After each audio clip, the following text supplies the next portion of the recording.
so-called coaching classes, coaching schools that teach people how to coach others to be successful when they themselves maybe never went through anything. In this episode, I'm going to talk to you about my origin story, how I became your personal drill sergeant, the productive pain in the ass you never knew you needed, and why I'm so confident in what I do and how I help the people I serve that I can actually charge you based on the results you get, not the promises I make. So in this episode, you're going to learn all about Dulaney, Mark Dulaney. And this is episode 007. I made this for you, especially if you are stuck.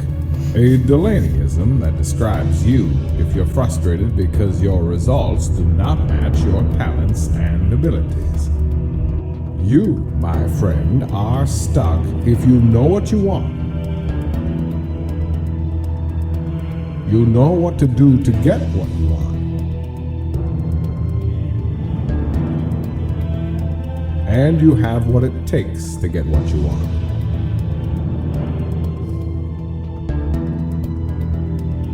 Yet you have very little of what you want because you are, in fact, stuck. I find it interesting that Mark A. Dulaney is the only trainer I know of that deals with this punishing problem. Won't you join me as Mark creatively portrays the frustration that goes along with being stuck? Well, welcome to episode 007. I'm your host, Dulaney, Mark Dulaney. And yes, you know the movie I based this episode on in terms of at least its title, not in terms of its content. I am no James Bond, my friend. I'm a guy who has literally lived through so much.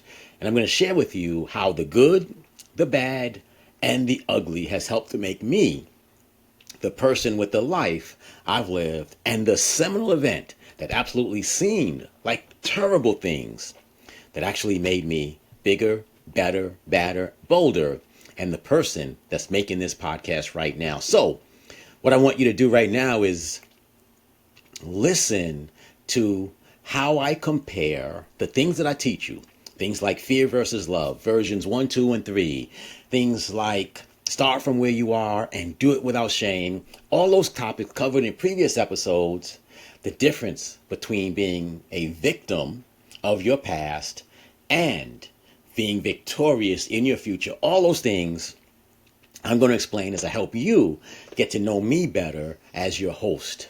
That's what we're going to do in this episode.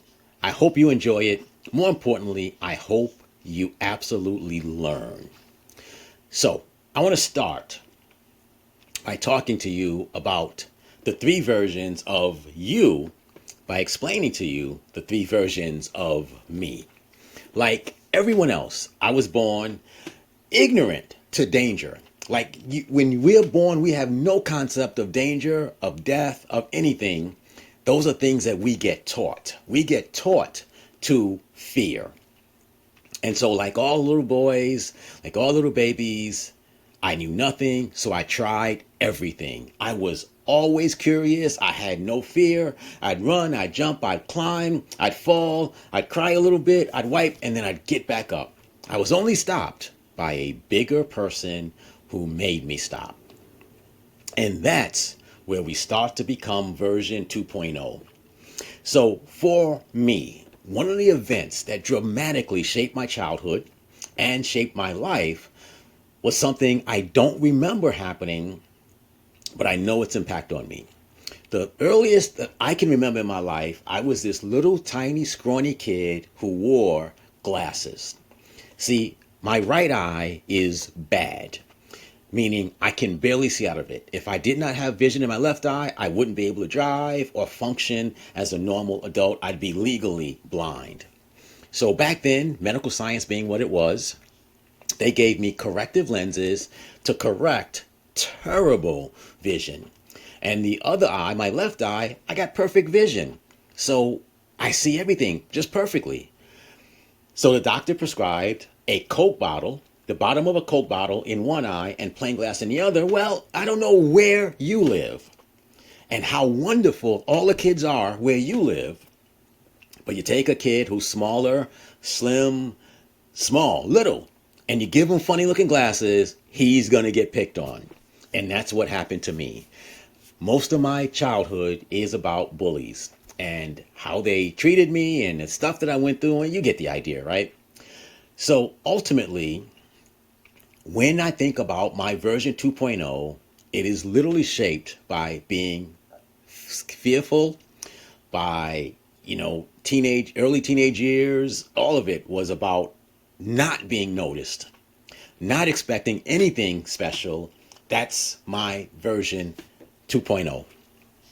Then something happened along the way that about the time I was 14 or 15, maybe even 16, my eye doctor, who was about 90 years old, either retired or died. I don't remember, but one day I went to my eye doctor's office and there was this guy there who looked like he was 30 years old. He was taller. He looked more modern. He looked amazing. And he did some testing on my eyes and said, "Mark, you don't have to wear glasses anymore." And he explained to me that my brain didn't use that eye because it didn't see out of it. Everything I saw was from my right eye, so wearing glasses made no sense. And so he took me off of prescription glasses, prescribed protective lenses, which, what 16-year-old is going to wear protective lenses, right? You've been wearing funny looking glasses all your life. You're not wearing protective lenses, so I didn't. But the start of version 3.0 happened the day I stopped having to wear those funny glasses. But I'm still in high school. I'm still smaller. Everyone knows me as this scared little boy. So yes, I still got picked on. But then I graduated and my life with bullies was basically over. So I went through college. I did this, I did the things like that adults do. But everything I did in my life was based on version 2.0 of me, the learned fears. This is, Mark, what you're good at. This is what you're not good at. Don't venture out. Stay in your lane. So my whole version 2 life is me starting things. And whether or not I was successful or not, maybe you can relate to this, somehow I always ended up stopping. And I'm going to go through various stories from different parts of my life, relationships, my body, my business, and stuff like that. But I just want you to understand that I had no significant and lasting accomplishments in my life in version 2.0. I just want you to understand that. And so I think that for a lot of us, we do that. I've talked to people. I work with clients today. I worked with clients in the past. Everybody has some successes. Very few people sustain them. And that's why we never create the kind of success we want, because we'll start doing something. And tell me if you've done this. You start doing something, seems to be working, and then all of a sudden you just go, "Oh, I'm stopping it. I'm changing my strategy. I'm satisfied where I am," or we do something to sabotage it. And so that's my version 2.0 story. Version 1.0, no fear, but ignorance. Version 2.0, mostly fear and a very little bit of ambition. And I think it's really sad because I see some people have no ambition whatsoever. It's been beaten out of them. So I don't know who you are listening to me right now, or who you know. Bet you know someone. No ambition whatsoever. That's not normal. That's not natural. That is having all of your desires and ambitions beaten the hell out of you. And I want you to get them back. I want you to bring them back. And that's one reason why I talked about version 1 versus version 2 versus what we're going to talk about, which is version 3. So for most people, version 2 ends up being we stop trying. We at all costs avoid rejection. We hide our boldness and it becomes a shell, or we become a shell of ourselves. And all of our potential that we had in version 1 when we had ambition and we wanted to do everything, gets taken away and gets replaced what we call our normal. And our normal is what we accept and expect out of life. You can hear people when they talk about it. Oh, I knew that would happen. Oh, I knew it wouldn't work. Oh, this is the best I can do. We hear it. But for now, just understand, most of us are living our lives limited in version 2, just as ignorant to danger as we were in version 1.0 is how avoidance of true opportunity, true success, high levels of success in version 2.0.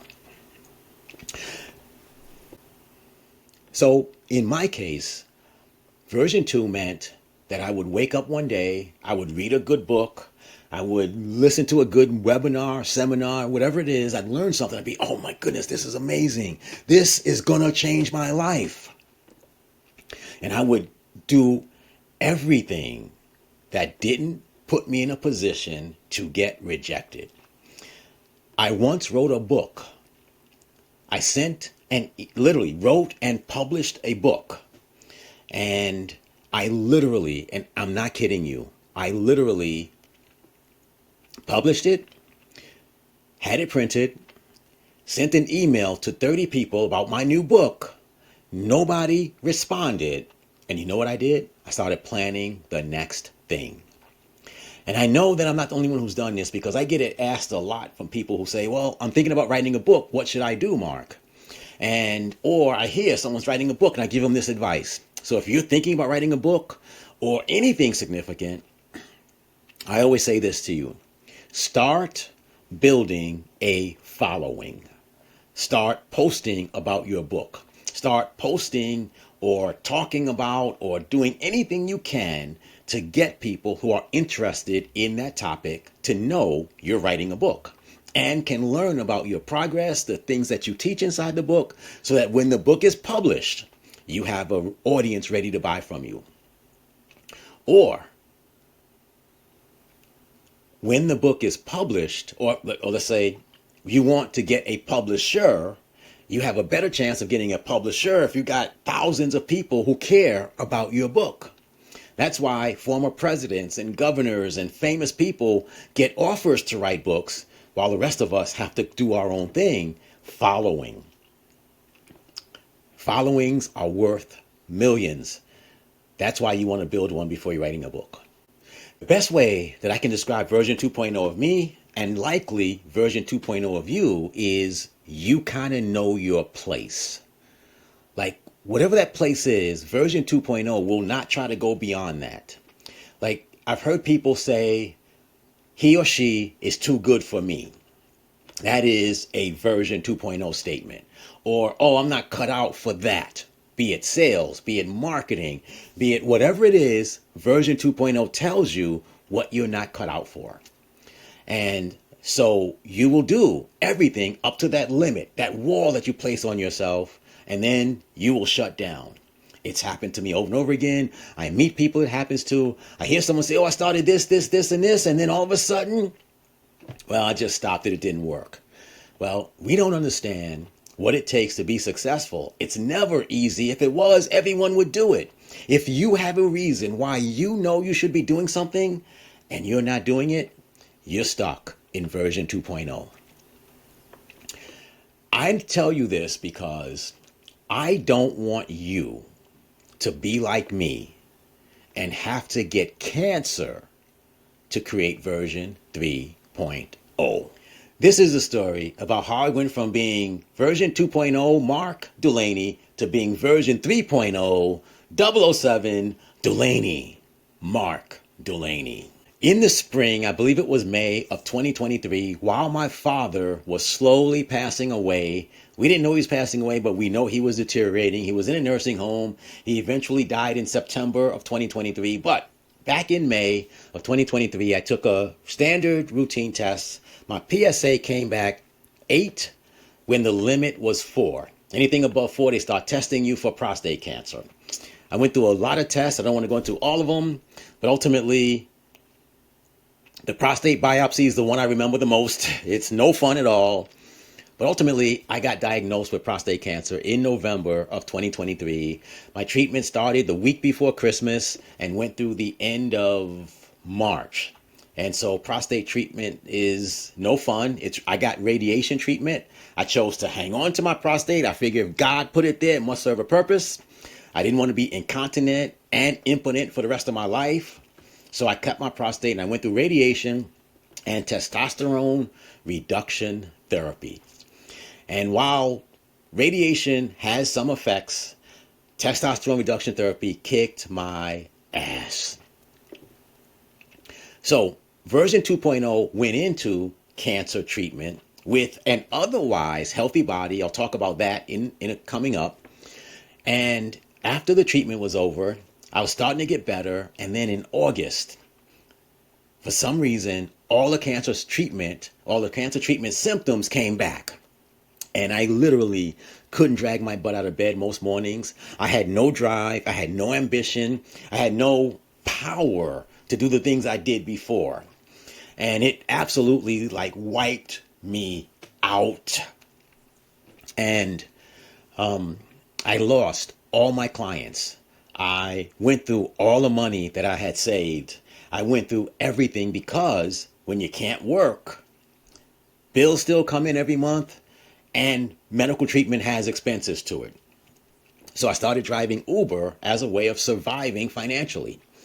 And I can talk about version 2.0 financially at another time, but keep in mind, if I had been doing the things I should have done with my money, it wouldn't have been a bigger deal. So if you're not taking care of your money, you're in version 2.0. You are spending your money to create a good life now instead of investing your money to create a secure and solid future. I just want to throw that in there as a antidote or side note. So I went through my cancer treatment. I went through my cancer slight recovery, had a really big backslide way back into cancer treatment symptoms.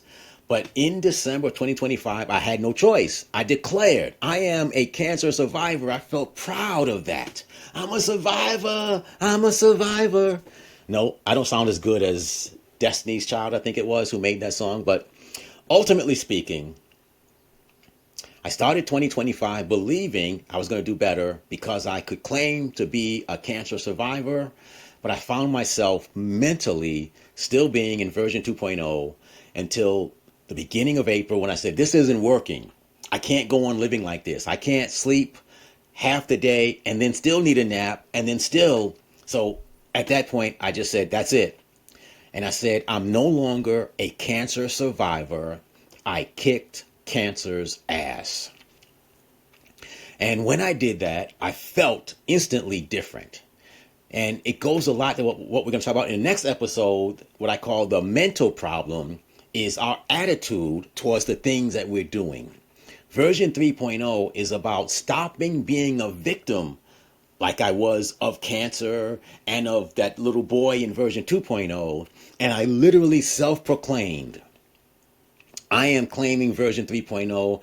I kick cancer's ass. I am ready to move forward my life in a different way. And that's why I'm talking to you on this podcast now, because without that declaration, I wouldn't have created this podcast. So everything that I have done since April didn't come about because I took a workshop or read a New York Times bestseller. It didn't come about because I suddenly found some motivation or because I was broke or because of anything. Version 3.0 was born out of a decision to stop being scared of things that can't hurt me. Now, I'm going to be honest with you. I don't ever want you to get cancer. But when you have something inside your body that could kill you, but it doesn't kill you and you survive it, and then you beat the testing and all the stuff that goes along with cancer treatment, you should feel better about yourself, that you're stronger, you're healthier. And I proclaimed it, and now I'm living it. So I just want to clarify, so I think this is important. I didn't get, there's a such thing as people, they drink enough beer, they become bold and brave, enough liquor, enough whatever it is, they become bold. Well, that's not what happened to me. I made a decision, and I'm begging you, I'm imploring you, I am asking you in every fiber of my being, that in every fiber of your being, you stop living in fear. I am imploring you. I'm trying to get you, whenever you say, oh, I can't do that, someone like me can't do that, whatever it is, listen to the last episode and you'll hear different ways that version 2.0 lives in fear. Stop it. Proclaim your greatness and go after it. So when I stand here and I talk to you about being your personal drill sergeant, a weak, pathetic, small little boy who lives in fear could not stand up and say that. When I make the proclamation, I am going to be the productive pain in the ass you never knew you needed. A scared little boy couldn't make that proclamation and talk about it publicly. That's the transformation I'm talking about. That's the transformation I now help my clients make in their lives when I work with them. And that's the transformation I want you to get from listening to this podcast, because it's possible that you can become version 3.0, the badass who's not afraid to go after the life you truly want to live. So one of the interesting things about life is that life is not simple. We talk about version 1, version 2, and version 3. We talk about fear versus living out of love versus being a victim versus being victorious. Like all these things we talk about in the podcast, please listen to other episodes. Don't let this be the only one you listen to. But it's interesting that we also have 5 parts of our lives, right? We have our body and its health. We have our work, our business, what we do to make money. And then we have what we do with the money we make. That's the third area of life. So we've got our body and health, what we do for a living to make, that's number 2. How we manage and spend or invest that money is number 3. Number 4, relationships. Both personal, professional, familial, parenting, husbandy, wifey, you get the idea. And then number 5 is spiritual. We can be version 3 in one area and version 2 in all the others. We can be version 3. Let's say, for example, I'm going to talk to you about my body and my health journey next. But my body and health journey is all about being in version 3 long before it became this cancer journey.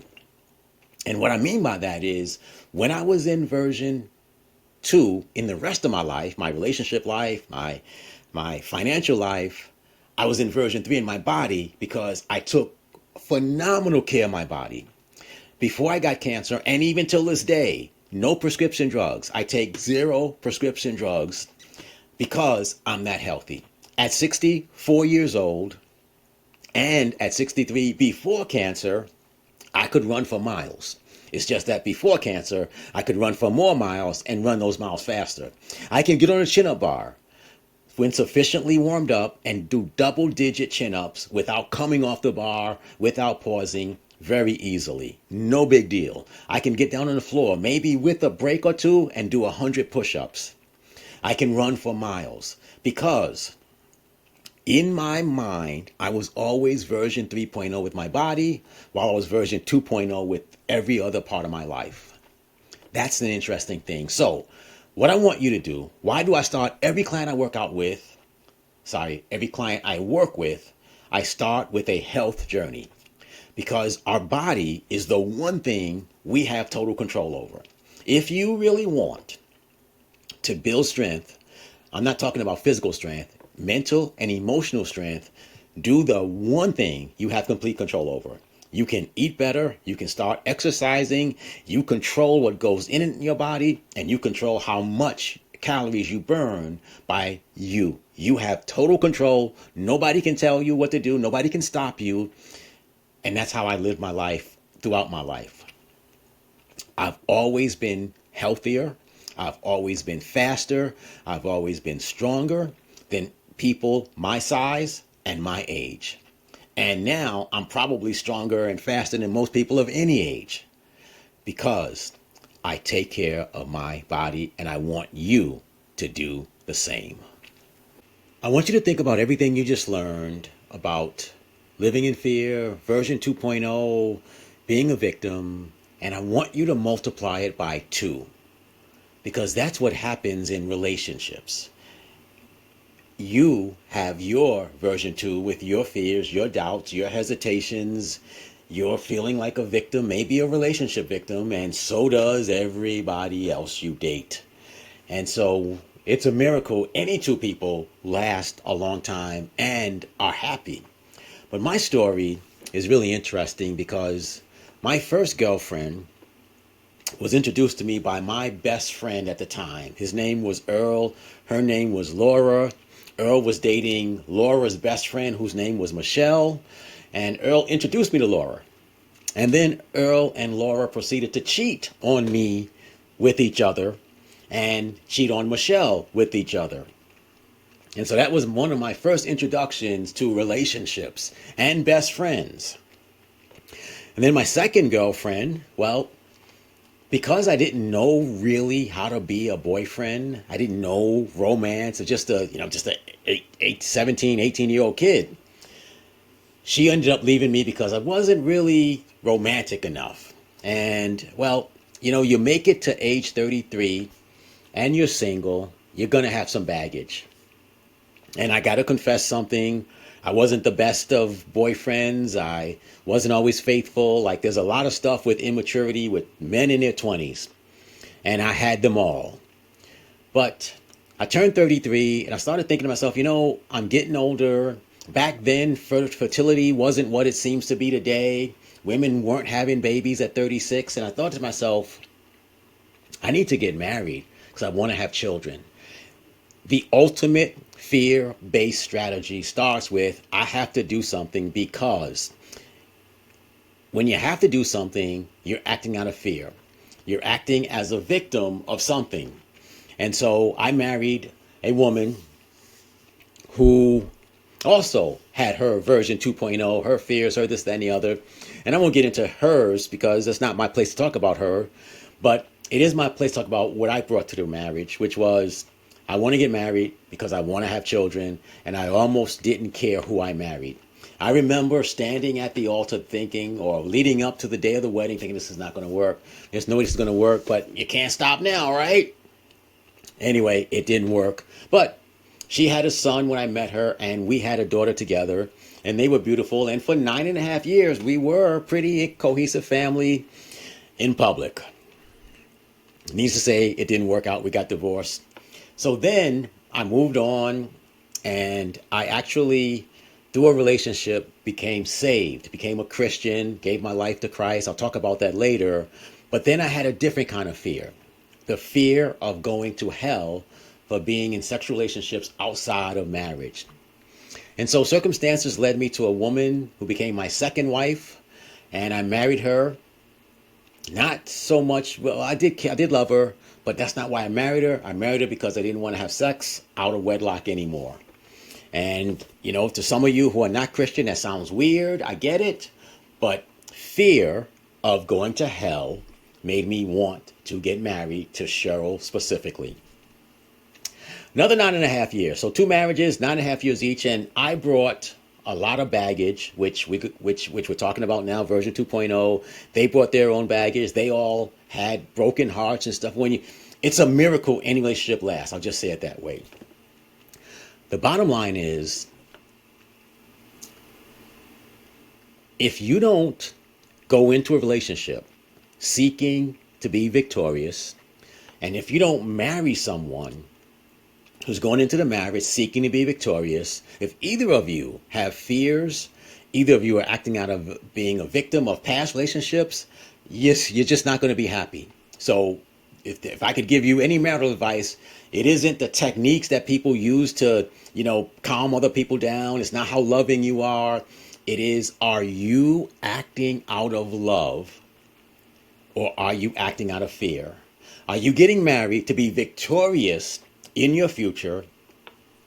Are you getting married to I'll just say this, avoid being alone, to avoid having to date somebody again, to avoid breaking up with someone when you know it's not going to work? Like, all those things, out of fear, you're going to doom yourself to a marriage that probably will not work.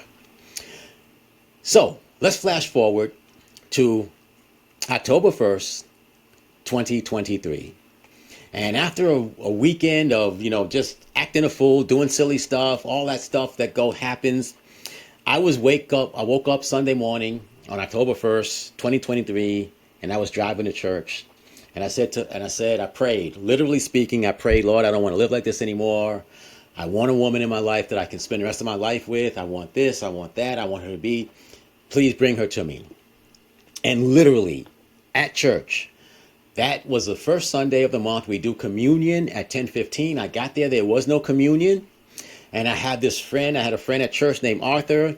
And Arthur's a communicative guy. He walks around talking to everybody. He's got no fear when it comes to relationships. He is an outgoing, charismatic guy. I love him for that. And so he says, Mark, come walk with me. And we get 10 steps. He stops and talks to somebody. And listen, guys, I got to be honest with you. This was really, really a moment of serendipity. God. Arthur stops. I'm following him. And I turn around and I see the most beautiful woman I have ever seen in my life. She is, we all have a type. She was exactly my type. Small, petite. Oh my goodness. I could not take my eyes off of her. I stared at her, which could have been creepy, but I smiled and she loved my smile. And she walked by and she says, hello. And I said, hello. And then, you're in church, right? You don't hit on women at church, right? So she walks by and she walks back to a group of people in the back. And I follow her with Arthur to the back. And when we get to the back, we have a cafe where they sell stuff between church and after the second service. And I said, Arthur, do you know who that woman is? And Arthur says, no, but come on, I'll introduce you. That's Arthur. And he introduces me. And I tell you, from the moment I laid eyes on her, I loved her. I love that woman so much. And I'm not going to go into our whole relationship right now, but I just will say this. When I met her, I wanted to love that woman so badly. And I was amazing. And she then ended up loving me back. But sometimes when people love you back, all of a sudden you switch to fear because you want to hold on to them. You want to cling tight to them. And all of a sudden, every little thing you start analyzing. Why did she say that? Why didn't she say it like this? And my fear of not wanting to lose another woman that I loved caused me to act unloving sometimes. And as I've come to adjust so I met her a month and 2 weeks before being diagnosed with cancer. I remember calling her up and telling her I got cancer. And I remember hearing her almost cry after just 6 weeks of knowing me. I found out almost immediately, she is a 2-time breast cancer survivor. So she knows what that's like. I found out that she lost her last boyfriend to a form of cancer. And that was painful for her. And so I think a lot of it was she was developing feelings for me, but she's also been through a lot of pain. And so it's been now 1 year at the time of this recording. It's been 1 year, 9 months, and 29 days since the day I met her. And we've had our ups and downs because, like I said, it's two people using or living or making decisions out of fear, out of past hurts. And we had our share. When two people are in their 60s and they're dating, trust me, there's baggage there somewhere. Bottom line is, today, she's my lady. I'm crazy about her. I want to spend the rest of my life with her because eventually I realized that my acting out of fear to hold on to her, which was what fear is, holding on to someone, isn't the same as doing things lovingly to attract them to you. So my relationship advice to you is, if you have doubts that someone is still into you like they used to, don't try to hold on to them. Be more loving and attract them back to you. That's my relationship advice for you today. And so this woman, so I'm just going to say this, and it's going to sound gushy, but I've never, ever known a woman that I just wanted to be around every minute after knowing them a year. Yeah, first month, I get it, but it's been 1 year, 9 months, and 29 days. And I don't want to be out of that woman's presence. We don't live together, so it happens a lot, but I never want to leave her. I always want to touch her in a non-sexual way. I just, like, I've never felt this way before for a woman. And I tell her that all the time. And it took her a while to believe me, but I think she's finally believing me. And I'm starting to get her to really care for me in the same way I care for her. And can't wait to see what her and I create together. But that's my relationship story. I'm hoping, out of love, that this is the last woman I ever dated in my life. That's how I feel about her. And so that's my relationship journey through all the things that we taught you, that I teach you about. Not being a victim, being victorious, love over fear. All of it happened in that relationship. So I want to talk to you now about my Christian journey, because one of the things that dramatically makes me live out of love and be the man I am today for this lady I just told you about is my faith, and how so I tell you that we either decide to be a victim of our past or victorious in our future. Well, I want you to think about this. Christ did something over 2,000 years ago in our past, our history, that impacted me to make me want to be victorious in the future through him.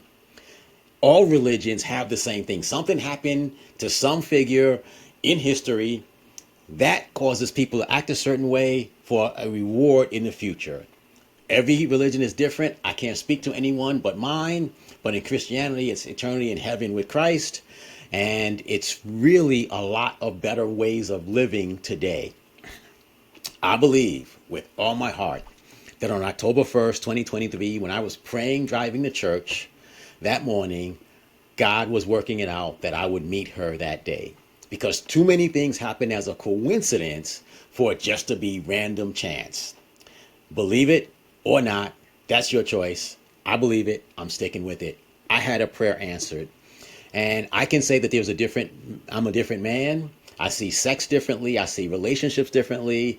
And it helps me, by being a Christian, to actually be victorious in my future through relationships. So it also was my faith that helped me get through my cancer journey. So all those things, I believe, really, really helped me to be the man that I am today and talk to you the way I'm talking to you right now. And if you don't have any religious affiliation or you're not sure, you should talk to someone about what it means to accept Jesus Christ as your Lord and Savior and ponder it, consider it. It's the best decision I ever made, and it has probably kept me alive. It's kept my faith. It's kept me from doing things that would have probably gotten me in trouble, and it's helped me in so many ways. But that's my story. I want you to create your own. So I want to move on now to my next area of life, which is generating income. When I finished college, I got a job at Eastman Kodak Company. And from the moment they hired me, well, first of all, that meant I moved from New York City to Rochester, New York. And I took up residence there, away from my family, away from my parents, everybody. And I started working at Kodak, and I knew nothing about money. I knew nothing about life as a working person. I just knew how to run tests as a chemical technician. Kodak had many ups and downs, but once I got there, it just was downhill from there. I think it's all my fault that company fell apart and is a shell of what it used to be. I saw the handwriting on the wall. In 2004, I left, I resigned, I took a buyout, and I became a business owner ever since, with a few dalliances into employment.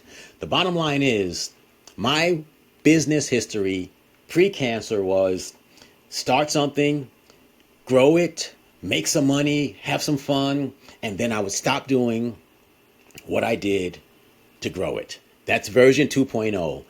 Build something and then tear it down. That's been my version 2.0. Whether it's my marriage or whether it was businesses, I'd have some success and then I'd stop doing what made me successful, just like a victim.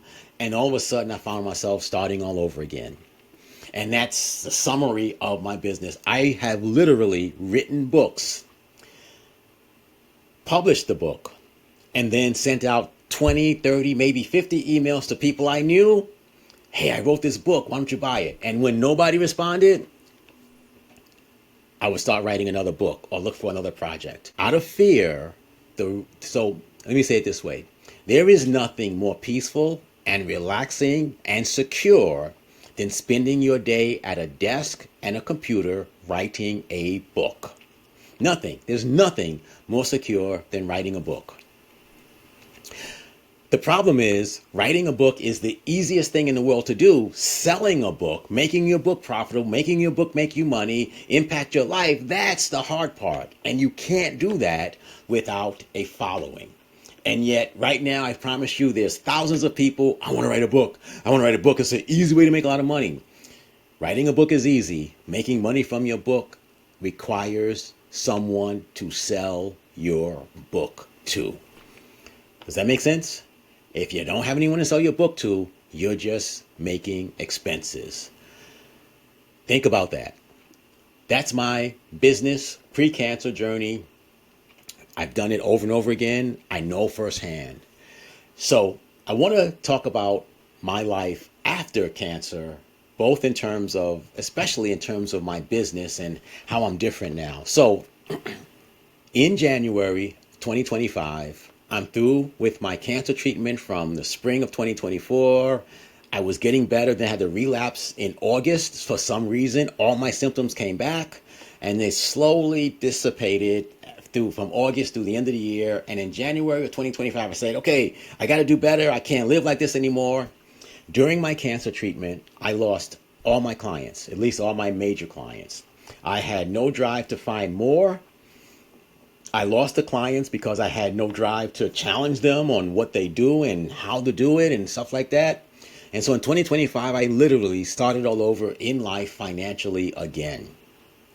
One of the supporting factors through my cancer journey was driving Uber, especially at night. It saved my butt, if you will. But I didn't want to drive Uber anymore. So in 2025, I proclaimed, I am a cancer survivor. I'm a survivor. But from January to middle of March towards April, I felt no different mentally or physically. And I call that version 2.0. And I call the day I made the decision I'm going to share with you, the death of Mark Dulaney version 2.0 and the birth of Mark Dulaney, I know my name, version 3.0, because that was the day I stopped saying that I'm a cancer survivor. And I said, I kicked cancer's ass. And so the man you're listening to today is a different man not because I learned something, not because I had an accomplishment, not because of anything outside of me, but it was what happened inside of me when I started saying, I kicked cancer's ass. And I am committed to getting my old body back, to running miles. I'm committed to being able to do push-ups and chin-ups and all the stuff I did before my cancer treatment. I'm committed to getting decent night's sleep. I'm committed to all those things because I want to be a better man for my lady and for myself. And that decision changed how I see everything in my life. I wouldn't be here if I didn't claim that victory. I wouldn't be here if I didn't have a woman that I want to build something special for. And so when I say the difference between someone who is a victim, who looked at cancer like, oh, why did this happen to me? And I'm not strong anymore and I'm surviving. That was me, to I kicked cancer's ass. I'm no longer surviving. I'm moving on. I'm creating something special. That's the change I want you to make in your life wherever is required. I'm doing it now in my relationship with this young lady whom I love. I'm doing it again with my body. I'm doing it with my business. I'm doing it with my money. And I'm having the faith in Christ and in my spiritual life to be able to do all things for victory, not out of being a victim. And so when I say I am your personal drill sergeant, I'm not some weak, mousy little man who hopes you're okay with that. You don't like it, I'm just not the one for you. When I say I want to be your partner in success, I am so confident in my ability to help you make more money, improve your body, its health, its mobility, improve your relationships, improve in your life in any way possible. It is because I am going to be victorious and I want to help you be victorious. When I'm in a relationship now with this young lady, I'm not scared she's going to leave me. If she feels like she needs to leave me, let her go. If she wants to be in life without me, let her go. I don't want to find someone else, but I am not a victim that's dependent on her for my happiness. I want her in my life. I want to be clear on that. But if she wants to leave me, I will let her go. And trust me, we've had breakups and I let her go. Didn't like it. I had to let her go. And then we managed to work it out to where we may, I hope and pray, we never break up again. But my point is simply this. Where you are a victim, where you live out of fear, you will never be fully happy. You will never be full of joy, and you will never create the results you want. But when you decide to be victorious and everything you do is out of love of getting what you want, you become better and everything you do becomes more powerful. You attract people instead of trying to hold on to them. And there's nothing worse than someone you're trying to hold on to and they're trying to get away from you in a polite and gentle way. So when I say that I am your productive pain in the ass, it is out of power, not out of fear. When I say I can help you get results, it's not out of just a marketing strategy. It's because I know that I'm the man that can get you to do stuff that you're afraid of to do. I know I can get you to do things and get results, and that's going to make me way more money than developing a strategy and hopefully, or copying somebody else's strategy. So that basically, my friends, that's my life. That's my story. And I really, really want you to understand how Mark Dulaney, version 3.0, your personal drill sergeant, your partner in future success, and the productive pain in the ass you never knew you needed can help you create the life you truly want to live. So that's my story. That's who I am. If you want to know more about me, schedule an 28-minute call. Let's talk about what you want to accomplish, and I'll know if I can help you get there or not. But here's the great thing. I'm taking all the risks because I'm not charging you for the promises I make. I'm charging you for the results I help you create. And if that's not a good deal for you and you want to keep hiring those gurus with the fancy strategies and the great marketing and the fancy videos, go right ahead. But you'll pay them up front and you'll hope for results. With me, you pay me as you get results. Just think about that. So, to end this episode of the podcast episode 007, Dulaney. I'm Mark Dulaney.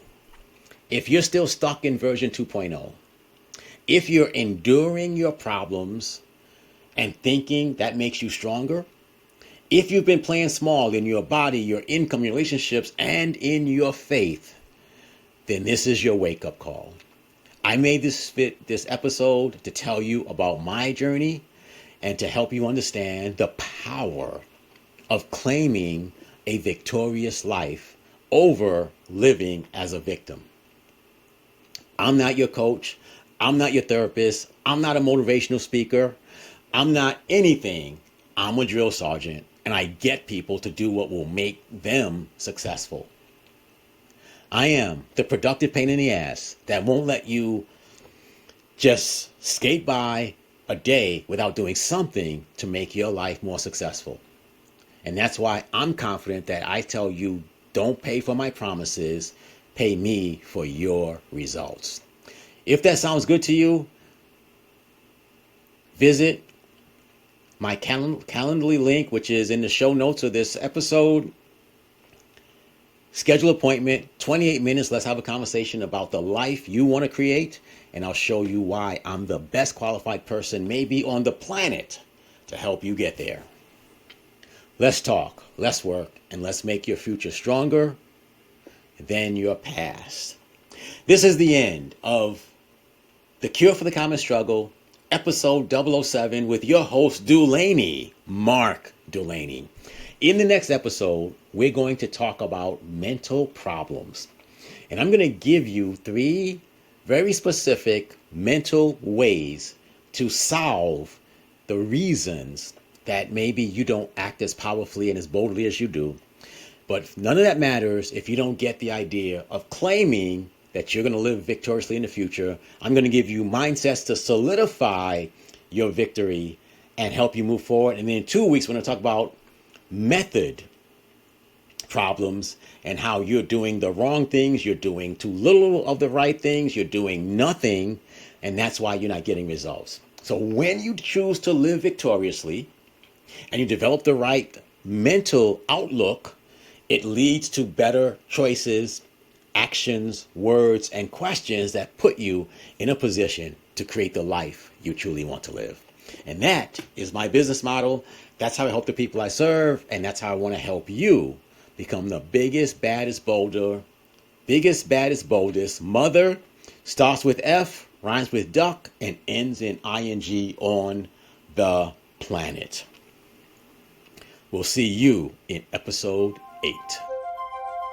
All I can say is, wow. I told you Mark was unique in his approach. You will never get what you want as long as you are stuck. Is this your time to get unstuck?